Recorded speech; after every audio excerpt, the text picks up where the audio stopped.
ഈ സർവേകളിലൊന്നും ഒരു കാര്യമില്ല. ഇത് പലതും നമുക്കറിയാം തട്ടിക്കൂട്ടിയ സർവേകളാണ്. യഥാർത്ഥത്തിലുള്ള ജനവികാരം പ്രതിഫലിക്കുന്ന സർവേകളല്ല. ജനവികാരം കൃത്യമാണ്. ഞങ്ങൾ എല്ലാ തെരഞ്ഞെടുപ്പിലും കൃത്യമായി ഞങ്ങൾ പറഞ്ഞിട്ടുണ്ട് എന്ത് സംഭവിക്കാൻ പോകുന്നതെന്ന്. ഈ കഴിഞ്ഞ 5 കൊല്ലത്തിനിടയിൽ ഒരു തെരഞ്ഞെടുപ്പിലും ഞങ്ങൾ പറഞ്ഞത് അങ്ങോട്ടും ഇങ്ങോട്ടും മാറിയിട്ടില്ല. ഈ തെരഞ്ഞെടുപ്പിലും 100-ലധികം സീറ്റുമായി UDF ഐക്യ ജനാധിപത്യ മുന്നണി അധികാരത്തിലേക്ക് തിരിച്ചു വരും, ഒരു സംശയമില്ല. അപ്പോ ഇത് ഭയങ്കര ഒപ്പത്തിനൊപ്പമാണെന്നാണ്. പുറകെ പോകുന്നല്ല, ഒപ്പത്തിനൊപ്പമാണ് എന്ന് വരുത്തി തീർക്കാൻ വേണ്ടി വലിയ മാർജിൻ LDFും UDFും തമ്മിലുണ്ട്. അത് ജനവികാരം നമുക്ക് തിരിച്ചറിയാം. ഞാൻ 125 നിയോജകമണ്ഡലങ്ങളിലും പോയ ആളാണ്, യാത്രയുമായി പോയ ആളാണ്. അതിനു മുമ്പ് ലോക്കൽ ബോഡി ഇലക്ഷനിൽ എല്ലാ ജില്ലകളിലും പോയതാണ്.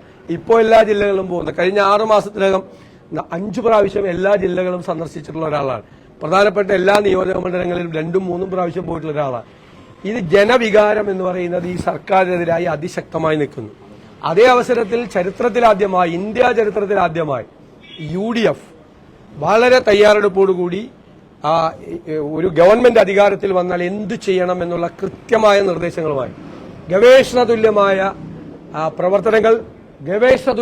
പ്രവർത്തനങ്ങൾ നടത്തി നല്ല തയ്യാറെടുപ്പോടുകൂടി ഈ ഗവൺമെന്റ് എവിടെയെല്ലാം പരാജയപ്പെട്ടോ അവിടെയെല്ലാം കേരളത്തെ കൈപിടിച്ചെഴുന്നേൽപ്പിക്കാൻ, പുനരുജ്ജീവിപ്പിക്കാനുള്ള നിരവധി പദ്ധതികളുമായിട്ടാണ് UDF വരുന്നത്. വളരെ ഓൾട്ടർനേറ്റീവ് ബദൽ പദ്ധതികളുമായി എല്ലായിടത്തും കഴിഞ്ഞ 2 വർഷമായി നടക്കുന്ന പദ്ധതികൾ.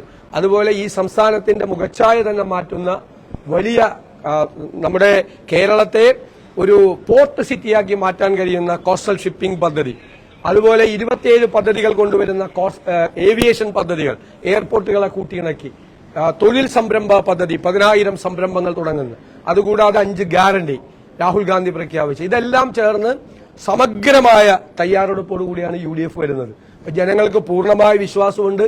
ഈ സർക്കാർ തുടരാൻ പാടില്ലെന്നും സർക്കാരിനെ താഴെ ഇറക്കണമെന്നും അതിന് പകരം വരുന്ന UDF ഗവൺമെന്റ് ഇവർ പരാജയപ്പെട്ട സ്ഥലത്ത് വിജയിക്കുമെന്ന് പൂർണ്ണമായ ഉറപ്പുണ്ട്.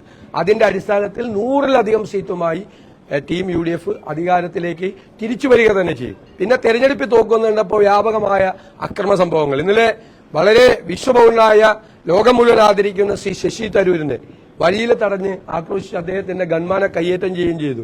കണ്ണൂർ ജില്ലയിൽ പല സ്ഥലത്തും നമ്മുടെ പ്രചരണ സാമഗ്രികൾ നശിപ്പിക്കുകയാണ് സംസ്ഥാനത്തുടനീളം. അത് തോൽവി മുന്നിൽ കണ്ടുകൊണ്ടുള്ള ഇവരുടെ ചില പ്രയാസങ്ങളാണ് ഈ കാണിക്കുന്നത്. അതിലൊന്നും UDFനെ തോൽപ്പിക്കാൻ കഴിയില്ല. UDF ജീവിക്കുന്നത് ജനമനസ്സിലാണ്. നല്ല അംഗീകാരത്തോടുകൂടി UDF തിരിച്ചു വരും. ഇപ്പൊ കണ്ടല്ലോ ഓരോരുത്തരുടെ മുഖങ്ങൾ വെളിവാവുകയല്ലേ. വെൽഫെയർ പാർട്ടി UDFന് പിന്തുണ കൊടുത്തു എന്ന് പറഞ്ഞ് ബഹളമുണ്ടാക്കിയ മുഖ്യമന്ത്രി ഇപ്പൊ SDPയുടെ പിന്തുണയെക്കുറിച്ചും PDPയുടെ പിന്തുണയെക്കുറിച്ചും RSSന്റെ പിന്തുണയെക്കുറിച്ചും മൗനമാണ്. ഒന്നും പറയാനില്ല. മുഖ്യമന്ത്രി, നിങ്ങൾ ഈ പാർട്ടിക്കാരനാണല്ലോ, പാർട്ടി കോൺഗ്രസിന്റെ തീരുമാനം വായിക്കണം. പാർട്ടി കോൺഗ്രസിൽ പറഞ്ഞിരിക്കുന്നത് SDPI എക്സ്ട്രീം ഔട്ട്ഫിറ്റ് ആണെന്നാണ്, തീവ്രവാദ സംഘടന എന്നാണ് CPMന്റെ പാർട്ടി കോൺഗ്രസ് പറഞ്ഞിരിക്കുന്നത്. ഞാൻ മുഖ്യമന്ത്രി വായിച്ചില്ലെങ്കിൽ ഞാൻ അദ്ദേഹത്തിന് അയച്ചുതരാം. പാർട്ടി കോൺഗ്രസിലെ ആ ഖണ്ഡികയെ ഞാൻ അയച്ചുതരാം.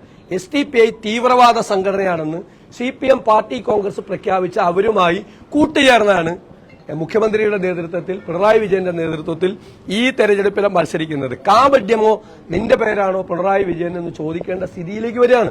പാർട്ടി കോൺഗ്രസിന്റെ തീരുമാനത്തെ പോലും കാറ്റിൽ പറത്തിക്കൊണ്ടാണ് ഇവരോട്. പിന്നെ എന്തു പാർട്ടി കോൺഗ്രസാണ്? എന്തു പാർട്ടിയാണ്? അപ്പൊ ഇവിടെ എല്ലാ തീരുമാനവും എടുക്കും. അഖിലേന്ത്യാ കമ്മിറ്റിയൊക്കെ അതിന്റെ താഴെയാണ് എന്നുള്ള നിലയിലേക്കാണ് കാര്യങ്ങൾ വരുന്നത്. BJP കണ്ടില്ലേ, ക്രിസ്മസിനും ഈസ്റ്ററിനും കേക്കുമായിട്ട് ക്രൈസ്തവ ഭവനങ്ങളിലും ബിഷപ്പുമാരുടെ വീട്ടിലും പോകും. എന്നിട്ട് ഇപ്പൊ FCRI ബില്ല് കൊണ്ടുവന്നിരിക്കുകയാണ്, അമെന്റ്മെന്റ് ബില്ല്. വേണമെങ്കിൽ ആരാധനാലയങ്ങളും എല്ലാം ഏറ്റെടുക്കാം. സർക്കാർ ഏറ്റെടുക്കാൻ പറ്റാവുന്ന അപകടകരമായ പ്രൊവിഷൻസ് ഉൾപ്പെടുത്തിക്കൊണ്ടുള്ള FCRI ബില്ല് പാർലമെന്റിൽ അവതരിപ്പിച്ചു. ഇപ്പൊ അന്ന് കൊണ്ടുവന്നില്ല.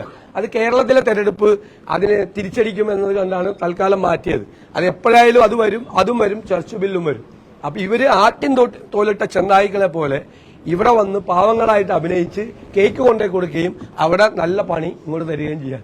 ആരാധനാലയങ്ങളും സ്ഥാപനങ്ങളും വേണമെങ്കിൽ ഏറ്റെടുക്കാൻ കഴിയാവുന്ന ബില്ലിലെ പ്രൊവിഷൻ വെച്ചിട്ടാണ് FCRI ബില്ല് കൊണ്ടുവന്നിരിക്കുന്നത്. അപ്പൊ ഈ BJPയുടെയും സംഘപരിവാറിന്റെയും CPMന്റെയും എല്ലാം യഥാർത്ഥ മുഖം മൂടി ഈ തെരഞ്ഞെടുപ്പിൽ അഴിഞ്ഞു വീഴുന്ന കാഴ്ചയാണ് ഇപ്പോൾ കാണാൻ കഴിയുന്നത്.